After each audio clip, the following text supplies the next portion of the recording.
What's up guys, this is Nanish, certified nutritionist and supplement specialist from Canterbury. Welcome back to my channel and I'm Food Science.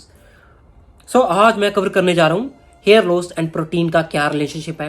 क्या अगर हम वे protein consume करेंगे, protein rich foods consume करेंगे तो हमारा hair loss होगा।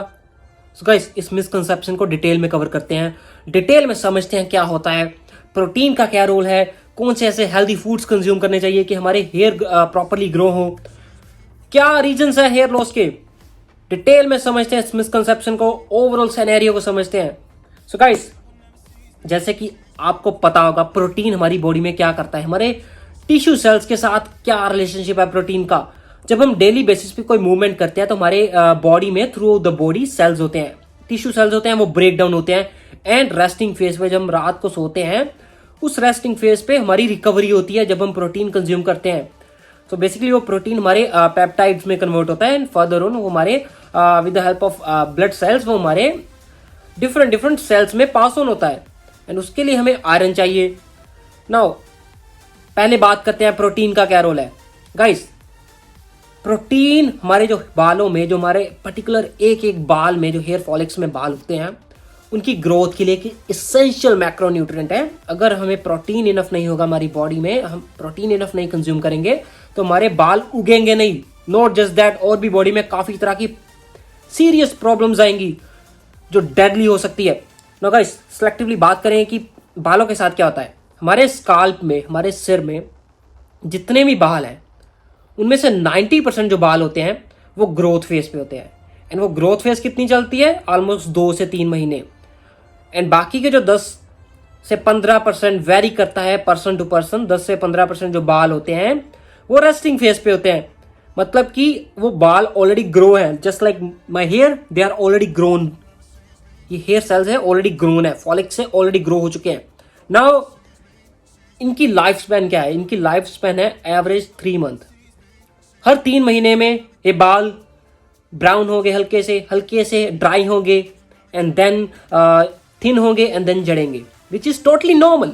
एक healthy human being में डेली बेसिस पे हो रहा है, एवरेज अडल्ट में डेली बेसिस पे ये प्रोसीजर हो रहा है। अगर आपके 30-40 बाल भी दिन में जड़ रहे हैं तो it's not a problem. But problem कहाँ आती है उसके बारे में डिस्कस करते हैं। जब बाल उगते नहीं है, हेयर फॉलिक्स में बाल की प्रोडक्शन नहीं होती, ग्रोथ नहीं होती ना, वो क्यों नहीं होती?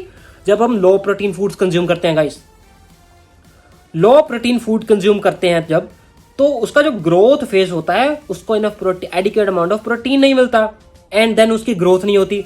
एंड एक पर्टिकुलर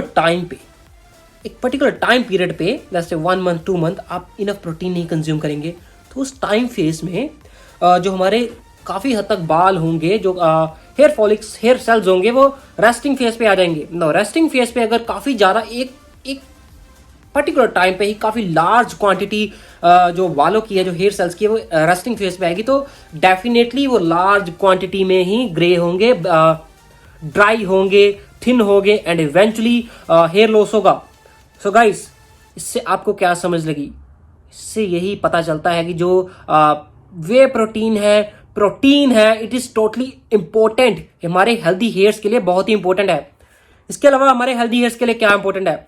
आयरन गाइस, हमारी बॉडी में जो ब्लड सेल्स हैं, ब्लड वेसल्स में जो रेड ब्लड सेल्स हैं, उनकी फ्लो के लिए बहुत ही इंपॉर्टेंट है, उनकी प्रोडक्शन के लिए। इसके अलावा B vitamin, specially biotin important है, ताकि हमारे रेड ब्लड सेल्स की प्रॉपरली जो कार्ब्स की जनरेशन है, जो ग्लूकोज की जनरेशन है, जो प्रोटीन की सिंथेसाइज है, फैट्स की सिंथेसाइज है, वो प्रॉपरली हो। इसके अलावा हमें ओमेगा 3 चाहिए, vitamin A rich foods, vitamin E rich foods, ताकि एक ऑक्सीडेशन ना हो हमारी बॉडी में। इसके अलावा बात करें कि क्या होता है एक्चुअल में, कि हमारे मन में मिसकंसेप्शन कहाँ से आती है कि बाल जड़ रहे हैं, प्रोटीन की कंजप्शन हो रही है। ये टोटल मिसकंसेप्शन कहाँ से आ रही है? गाइस, नॉर्मली हम क्या करते हैं, हम जब किसी प्रो लेवल या एडवांस लेवल बॉडी बिल्डर को देखते हैं, जिम में बॉडी बिल्डर को देखते हैं एंड हम नोटिस करते हैं कि उनके बाल जड़ रहे हैं। काफी हद तक जो बॉडी बिल्डर्स होते हैं, हम नोटिस करते हैं कि उनके बाल जड़ रहे हैं। वहां से हम ये एनालाइज करते हैं कि मे बी उस पर्सन के बाल जड़ रहे हैं due to excess amount of protein, कि वो प्रोटीन फूड कंज्यूम कर रहे हैं, इसके कारण उनके बाल जड़ रहे हैं। बट द रियलिटी गाइस क्या है? रियलिटी ये है कि जो एडवांस लेवल बॉडी बिल्डर्स हैं उनका जो कंपटीशन होता है उसके लिए वो टेस्टोस्टेरोन, एनाबॉलिक स्टेरॉइड्स कंज्यूम करते हैं। नो, टेस्टोस्टेरोन क्या है? टेस्टोस्टेरोन गाइस एक मेल डोमिनेंट सेक्स हार्मोन है, हमारी मेल बॉडी को फीमेल बॉडी से डिफरेंशिएट करता है ना। बात करें बॉडी बिल्डर्स टेस्टोस्टेरोन को जो एनाबॉलिक्स है उनको क्यों कंज्यूम करते हैं? क्योंकि उन्हें compete करना है। टेस्टोस्टेरोन से हमारी बॉडी में लीन मसल मास गेन होती है ना। वो एक पर्टिकुलर फेज होता है बॉडी बिल्डर की लाइफ में, वो उनकी नेसेसिटी है। टेस्टोस्टेरोन उनकी नेसेसिटी है अगर वो एडवांस लेवल पे compete कर रहे हैं। मिस्टेक कहां पे होती है? जो इंटरमीडिएट लेवल वाले भी टेस्टोस्टेरोन जब कोई एनाबॉलिक स्टेरॉइड कंज्यूम करते हैं तो उनके बाल झड़ते हैं। उसका डिटेल में समझते हैं क्या होता है, एक्चुअली सारा सिनेरियो क्या है। तो गाइस जब वो टेस्टोस्टेरोन कंज्यूम करते हैं तो उनकी बॉडी में टेस्टोस्टेरोन काफी लार्ज अमाउंट में डीएचटी में कन्वर्ट होता है।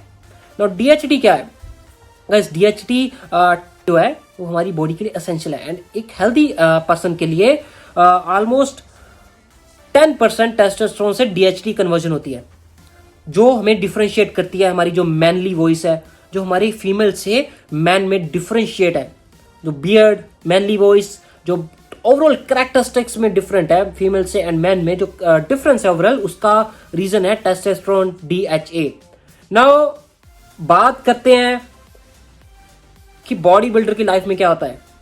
वो डीएचए तो हमें चाहिए, बट बॉडी बिल्डर की लाइफ में क्या हो रहा है? ना गाइस बॉडी बिल्डर में जो टेस्टोस्टेरोन से डीएचए की कन्वर्जन है वो काफी हाई अमाउंट में हो रही है, काफी हाई रेशियो में हो रही है। इसके कारण उनके बाल झड़ रहे हैं। उसका रीजन प्रोटीन नहीं है, उसका रीजन है टेस्टोस्टेरोन। इसके अलावा कुछ और भी रीजन हो सकते हैं। अगर आपके बाल झड़ रहे हैं, आपका अगर हेयर लॉस हो रहा है, उसके रीजन हो सकते हैं कि आपकी बॉडी में प्रोटीन की कमी है, आपकी बॉडी में आयरन की कमी है। इसके अलावा आप काफी बैड डाइट कंज्यूम कर रहे हैं, आप ऑयली फूड्स कंज्यूम कर रहे हैं, शुगरी फूड काफी हाई रेशियो में कंज्यूम कर रहे हैं, उसकी अमाउंट काफी हाई है। इसके अलावा अगर आप में आयरन की डेफिशिएंसी है और आपकी जेनेटिक्स है, आपकी हेरिडिटरी भी इसका रीजन हो सकता है। अगर आपके पेरेंट्स में, मैटरनल में, पैटर्नल में किसी को हेयर लॉस हुआ हो तो उसका भी एक रीजन हो सकता है कि आपको भी down the road hair loss होगा। आप उसको डिले कर सकते हैं by eating healthy diet, by having healthy diet. आप उसको डिले कर सकते हैं, आप उसको टोटल 100% कट ऑफ नहीं कर सकते। चाहे आप XYZ कोई भी सप्लीमेंट ले, कुछ भी ले, that is reality. You have to face that reality down the road 40s into 50s। जब आप 40 साल के होंगे, 50 साल के होंगे, आपको वो प्रॉब्लम आएगी। अगर वो प्रॉब्लम 20s में आ रही है तो डेफिनेटली वो आपकी बैड डाइट है, वो आपका आयरन की डेफिशिएंसी हो सकती है, आपकी डाइट में प्रोटीन की कमी हो सकती है, ओमेगा 3 की कमी हो सकती है, इसके अलावा बायोटिन की कमी हो सकती है। बट वो काफी ही रेयर होते हैं, वो केसेस काफी रेयर होते हैं। प्रोटीन से हमारे बाल नहीं झड़ रहे, प्रोटीन हमारे हेयर लॉस का कारण नहीं है, प्रोटीन हमारे हेल्दी बालों के लिए बहुत ही इंपॉर्टेंट है। अगर हम इनफ प्रोटीन नहीं कंज्यूम करेंगे तो हमारे बाल डेफिनेटली झड़ेंगे ही। बाल क्यों झड़ रहे हैं? प्रोटीन आपका दिमाग में क्यों आ रहा है कि जो बॉडी बिल्डर्स टेस्टोस्टेरोन को कंज्यूम कर रहे हैं उनका टेस्टोस्टेरोन लेवल हाई चले जाता है। एक एवरेज पर्सन में टेस्टोस्टेरोन लेवल का कितना होना चाहिए? 300 नैनोग्राम्स 600 नैनोग्राम के बीच जो हेल्दी लाइफ में, हेल्दी पर्सन में होना चाहिए। बट जो बॉडी बिल्डर्स होते हैं वो कंपटीशन के राउंड अबाउट उनका टेस्टोस्टेरोन लेवल ऑलमोस्ट 1000 से भी ज्यादा चले जाता है, ताकि वो लीन मसल मास गेन कर सके, उनकी बॉडी फैट परसेंटेज कम रहे। उनके पर्सनल पर्सपेक्टिव्स होते हैं जिनके कारण वो टेस्टोस्टेरोन यूज करते हैं, स्टेरॉइड्स यूज करते हैं। बट उनका जो रीजन है वो प्रोटीन नहीं है।